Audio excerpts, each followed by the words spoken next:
malam. Di rumahnya di sini nih. Ya. Nah, jadi Novi dengan kuasa hukum dari Setara juga datang 4 orang di sini ya. Ngopi-ngopi.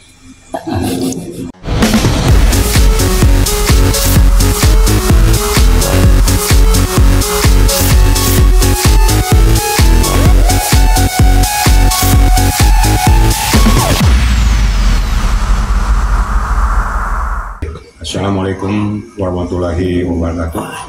Selamat malam dan salam sejahtera untuk kita semua. Ya. Sebelum mengarah ke sana, ini kembali saya luruskan ya. Inilah selama ini yang saya harapkan.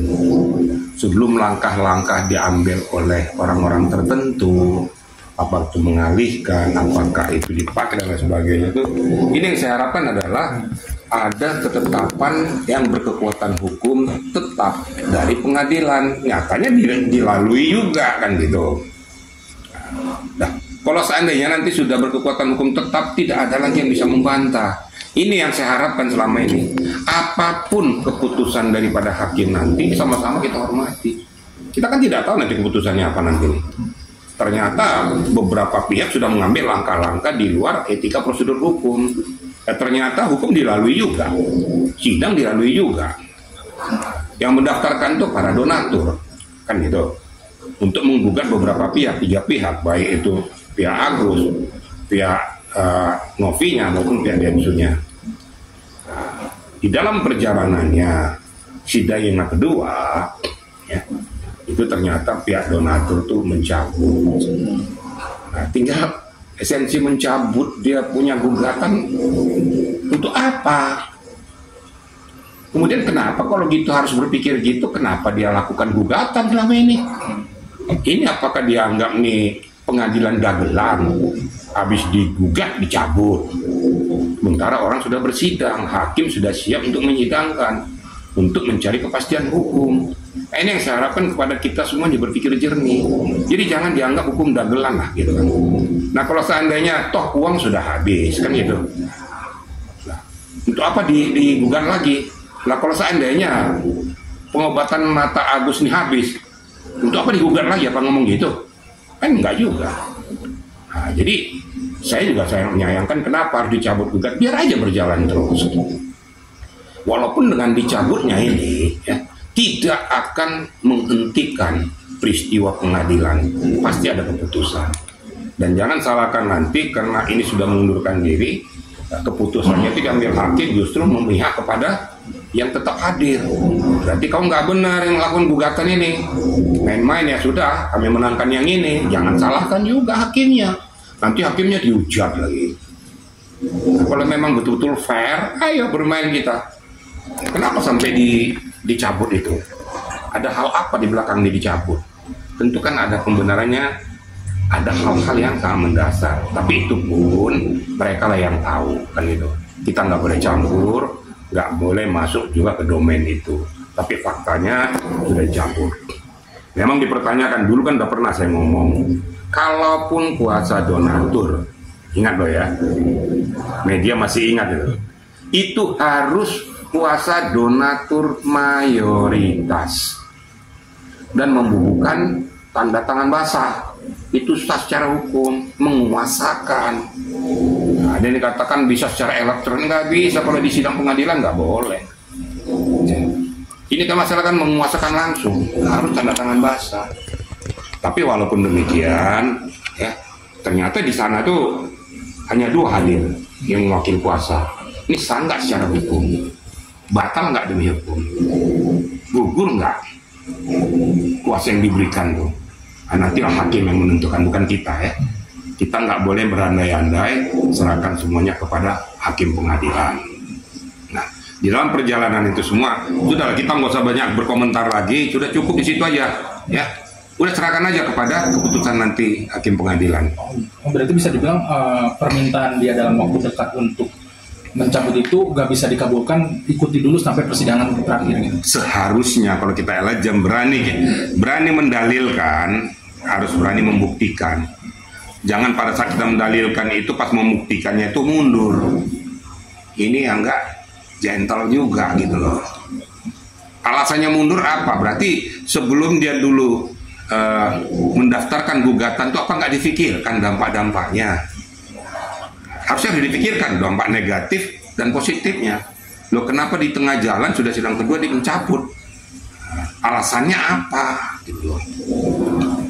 Saya tidak berpihak kemana-mana, seyogianya mau dia berpihak kemana pun terserah lah. Tapi biarkan aja nanti keputusan hakim yang berkekuatan hukum tetap.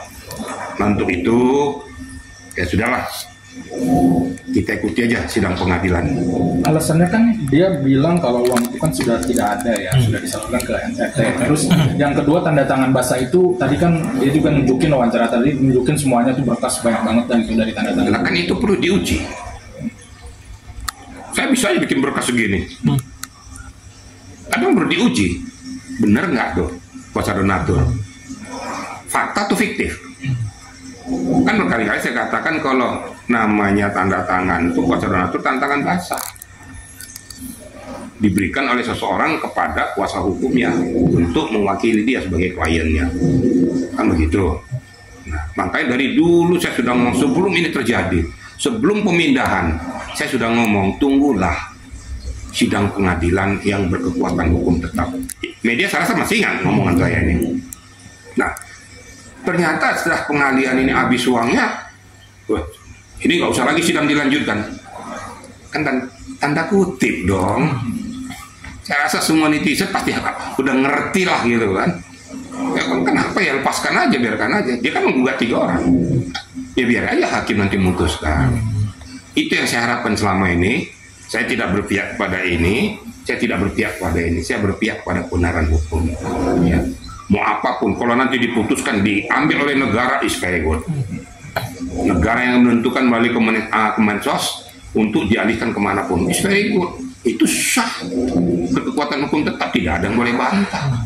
Dia tidak boleh kita serta-merta, tidak ada fasilitas dan kapasitas untuk melakukan tindakan sepihak, nggak boleh. Ya. Nah, saya ngomong ini loh, dia sudah habis ya, memang. Nah, sekarang kenapa kalian sidang pengadilan nih? Kok sidang pengadilan udah habis? Apa hakim mengatakan, oh udah habis uangnya, sidang ditutup? Apa ya? Kan enggak kan? Sidang berjalan terus.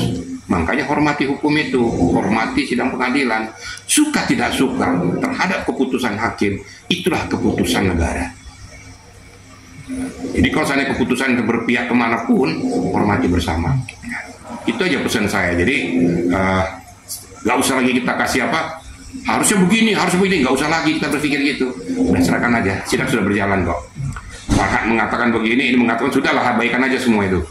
Nanti aja tunggu, hakim kan akan jeli mencermati permasalahan itu, dan hakim akan segera memutuskan mana yang terbaik untuk yang terbaik. Mungkin begitu ya rekan-rekan ya. Berarti peluang untuk menang Agus ini setelah adanya pencabutan itu gimana sih Pak Ijen? Mungkin antara kedua nantinya, mungkin prediksi Pak Ijen kan yang pengalaman menghadapi sidang juga atau bisa giring saya. Aku lah yang tahu apa yang di kepala saya. Kan saya sudah mengatakan saya tidak mau mendahului hukum, saya tidak mau mendahului hakim. Aku lah yang ngerti, dan saya sudah menggambarkan akan kemana larinya dengan peristiwa-peristiwa yang sudah berjalan nih. Tapi saya tidak mau mendahului hukum. Biarlah hakim yang memutuskan, biarlah hakim yang nanti ngetok palu, keputusannya seperti ini. Kalau saya ngomong, berarti saya lebih hakim dari hakim dong, nggak boleh dong. Kita harus menghormati kedudukan hakim itu. Itu kira-kira rekan-rekan ya. Tapi konsekuensi terburuknya kalau bagi untuk kuasa donatur gitu, kalau ternyata emang hakim memutuskan dengan Agus itu gimana konsekuensi terburuk? Maksudnya konsekuensi terburuk apa? Maksudnya dia bakal di apa? Ya, nanti tergantung kepada pihak tergugat ya, akan melaporkan ini karena dia bermain dengan hukum, apakah dia melaporkan secara pidana ya, itu berarti terjadi pemalsuan segala macam ya. Dia tidak konsisten, dia akan laporkan secara pidana. Kalau dikatakan tuh contempt of court ya, contempt of court itu adalah mempermainkan pengadilan ya, merusak etika di pengadilan, sudah daftarkan cabut. Tapi kan kita nggak boleh berandai-andai kayak gitu. Nanti silakan aja nanti kuasa tergugat yang melakukan itu ya. Kalau sana kondisi yang terburuk ya nanti aja apa yang dilaporkan oleh kuasa tergugat. Yang saya tahu terjadinya katanya di pengadilan adalah di sidang itu ada pemukulan katanya. Nah, itu gimana? Nah, itu udah dilaporkan ke Polres Tangerang, nanti tinggal ada visum nggak? Hanya saya sayangkan, ya, kita kan orang ngerti hukum, orang yang ngerti barikade hukum. Kenapa sih di sidang pengadilan itu teriak-teriak nggak karuan kayak anak kecil, kayak nggak ngerti hukum, nggak ngerti etika. Paling hebat siapapun itu di antara mereka nggak pantas. Gitu. Hakim itu harus dihormati. Makanya hakim kadang-kadang karena tidak menghormati etika prosedur hakim suruh keluar itu. Mau saksi, mau kuasa hukum keluar. Nah, kalau saya tegas hakim itu suruh keluar aja tuh. Hormati dong sidang pengadilan tuh. Jangan teriak-teriak gebrak-gebrak meja. Loh, itu nggak boleh. Itu menunjukkan kedangkalan hukum kita. Katanya kita orang hukum, tapi kok nggak ngerti hukum. Nggak boleh gebrak-gebrak menunjukkan apa jagoan kita, kayak seolah-olah siapa kita gitu. Nggak boleh. Itu yang sangat saya sesalkan. Tapi di dalam mekanisme antara debat kedua belah pihak itu mekanisme biasa itu. Saling adu argumentasi itu dalam sidang pengadilan satu hal yang lumrah, baik dari kuasa donatur maupun kuasa tergugat saling memberikan argumentasi itu hal-hal yang lumrah kok, biasa kok itu. Asal jangan menunjukkan tindak kekerasan atau membuat suasana apa di pengadilan itu jadi gaduh. Itu kira-kira ya. Terkait hasil pertemuan kemarin dengan Teh Novi sendiri, ada update apa nih? ada update apa Pak dengan kuasa hukumnya? Oh, sama Novi tadi malam. Ya. Di rumahnya di sini nih. Ya.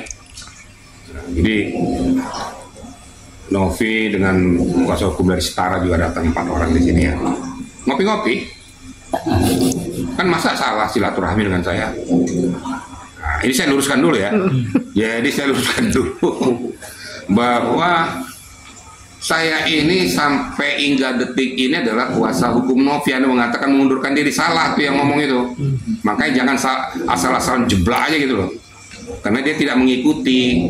Saya ini mundur dari kuasa hukum yayasan karena saya anggap sudah melanggar etika. Yayasan sudah melanggar etika, ya. Tidak mengikuti aturan main. Yang sekarang dipegang oleh Gary, tidak mengikuti aturan main. Ngapain saya masuk di situ? Saya kan malu dong. Nah, saya mundur, saya nggak mau lagi. Yang mau bertahan di situ silakan aja. Saya kan punya marwah, punya harga diri, gitu loh. Nggak boleh dipermainkan. Tapi untuk Novi, secara pribadi dia minta perlindungan hukum dengan kita, ya, kita tolong dia. Akhirnya kerjasama dengan Setara di situ juga, minta tolong kepada kami. Akhirnya Gayung bersambut, hubungan komunikasi sudah mulai lancar. Jadi kita selama ini kan diputus, ya, antara kuasa hukum yang satu dengan yang lain tidak boleh berhubungan, terputus. Inilah kerjaannya Gary. Biar tahu nih selama ini bagaimana gitu ya. Nah, akibatnya kalau saya mengatakan begini, analogi saya nih,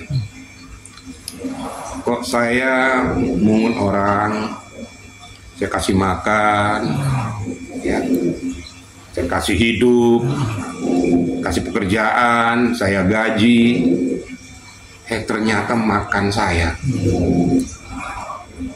air susu dibalas air tuba, itulah Gary. Kalau saya langsung nunjuk itulah Gary. Air susu dibalas air tuba. Sejelek-jeleknya Novi, ya, sejelek-jelek Novi tidak pantas dia melakukan hal itu. Ingat, Novi yang membawa dia, digaji sama Novi supaya sama-sama dalam yayasannya, atau di belakang dia menelikung. Bahkan informasi dari saksi semuanya dilarang berkomunikasi dengan Novi. Akhirnya saya ketahuan setelah datang ke kantor saya, diminta sama Novi telepon ancel gampang-gampang, nggak diberikan. Akhirnya Novi maksa, lah kan kita minta bantuan kepada beliau, kenapa nggak dikasih? Dipaksa aja dikasih. Jadi ada hal tertentu dilarang untuk berkomunikasi, termasuk kepada Setara. Setara itu dikasih nomornya juga untuk secara khusus, termasuk teman-teman yang lain. Jadi antara kita kuasa hukum yang satu dan yang lain itu terputus. Bahkan lucu dong. Ya namanya kuasa hukum mau ring satu, ring tinju kayak apa, kan saling mengisi dong komunikasinya. Sehingga apa yang harus disampaikan itu kalau sudah berkoordinasi kita berikan pendapat-pendapat hukum supaya dilaksanakan oleh yang bertugas di lapangan ini terputus. Nah itulah yang membuat saya mundur. Siapa pelakunya ya dia. Jadi biar tahu media jangan, oh hebat Gary, no, jeblok. Kalau saya ngomong apa adanya karena saya lihat fakta. Gitu loh. Berarti pertemuan kemarin kesini itu ada pembicaraan tentang Saya sudah mengamati dari awal, ya. Makanya Novi saya katakan, Novi kau hati-hati karena orang yang terdekat kau akan makan dirimu. Karena saya lihat geliat sudah yang tidak baik. Pura-pura senyum di depanmu, di belakang kau dilibat. Nah ini kejadian ini. Itu sudah saya ingatkan. Tapi Novi kan orangnya kan begitu, dia nggak, ya iyalah gimana. Tapi nggak yang bersambut terus. Berapa kali mengajak ketemu dengan saya tuh dibentengi oleh yang namanya Gary ini, supaya tidak bisa berkomunikasi karena udah tahu saya tuh kalau udah ngomong tuh, kalau nggak cocok sebenarnya nggak cocok gitu loh. Nah, inilah peristiwa yang terjadi. Nah sekarang masalah yayasan ini. Nah setelah ini disampaikan sama Novi tadi malam dan kemarin ya, bersama dengan kuasa hukum juga kita ngobrol-ngobrol di sini ya. Jadi pelemparan uang ini saya luruskan. Tidak pernah Novi mengatakan ada di sini kayaknya sama saya semua. Pelemparan uang itu tidak pernah Novi mengatakan menghambat jangan atau balikin, tidak ada. Tapi Novi yang mengatakan sesuaikan dengan SOP-nya. Itu betul. Sesuaikan dengan SOP-nya ya. Namanya yayasan kan bukan uang milik pribadi. Harus ada dong mekanisme. Pada saat dikeluarkan harus diketahui oleh semuanya, pembinanya, sekretarisnya, apa siapapun di situ menandatangani bahwa itu sah, harus dikeluarkan. Tidak bisa dikeluarkan oleh seseorang yang mengaku sebagai ketua yayasan, apapun alasannya. Harus diketahui bersama, apalagi pembina. Nah ini terjadi, dan terakhir ini sudah sampai di Jakarta. Ini saya sampaikan saja sekarang nih ya. Mungkin mereka masih ragu-ragu, tapi setara akan melaporkan ke pihak kepolisian ya. Terakhir dikeluarkan dengan merubah spesimen. Gary minta uang 100 juta ke yayasan. Ini biar ketahui, saya ngomong karena sudah tunjukkan ya, setara akan ngambil langkah tindakan hukum. Ini sudah nggak benar, ini penggelapan ini. Merubah statement tidak diketahui oleh pembina dan yayasan semua. Keluar statement uang 100 juta, ada tanda buktinya semua, dan bukti-bukti yang akan dikumpulkan akan dilaporkan dari Setara. Ini informasinya dari Setara akan bergerak besok untuk menindaklanjuti ini. Nanti kita lihat aja nanti. Tapi bukti 100 juta yang dikeluarkan itu ada. Dalam waktu dekat, dalam waktu dekat ini. Bulan ini. Ya. Mungkin 1-2 hari ini. Tapi itu dia dilakukan itu dalam waktu dia masih setelah di Jakarta, setelah selesai dari NTT. Untuk apa itu uang? Untuk keperluan apa? Yang 100 juta tuh. Tapi dia kan sebagai ketua gitu punya. Emang ketua dia pemilik yayasan. Paham nggak kira-kira? Saya diangkat jadi ketua sekarang nih. Emang suka-suka saya mengeluarkan duit? Kan bukan duit saya. Paham nggak kira-kira? Kecuali kalau duit saya, suka-suka saya. Kalau bukan duit saya kok enak-enaknya kan ada bendahara. Ini kan uang yayasan loh, uang orang banyak loh. Nggak boleh seenaknya mengeluarkan uang. Dan itu menurut keterangan dari Setara ini merubah spesimennya.